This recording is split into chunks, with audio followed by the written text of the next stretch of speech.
on your Samsung Galaxy S25, then one of the ways to do so is by going to Settings.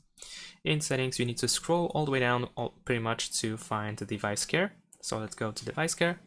And then over here we can tap on storage.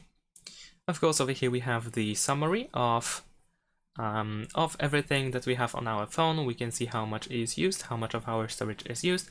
But essentially, if you want to clean the storage, then for example, you can go through trash and remove items that are still in trash because most of the time in most of apps, if you remove something, then it is kept in the trash for 30 days. And after those 30 days, they are removed permanently. So if you don't want to keep those trash files, then just clean them over here.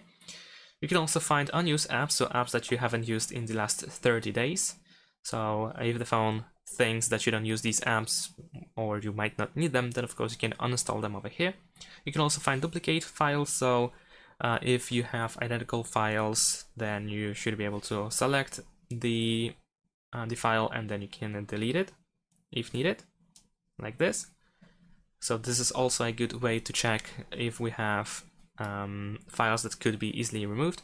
And then of course we have large files, which by default it is set to 25 megabytes. So every file that has that weighs over 25 megabytes will be listed over here. But we can also adjust that value by tapping on these three dots and choose large file size to set up a different size that will be considered as large, and we can also set a custom size over here as well if needed.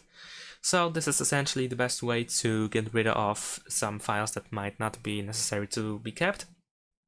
Of course, feel free to, for example, go through that gallery in order to find photos and videos that you no longer need. And the same goes with apps, but of course we talked about unused apps, so just get rid of them as well, especially games, for example, because they weigh a lot. So if you don't play certain games no more, then you just want to uninstall them. And that is it. Thanks for watching. Leave a like and subscribe to my channel, and see you in my next videos. Bye.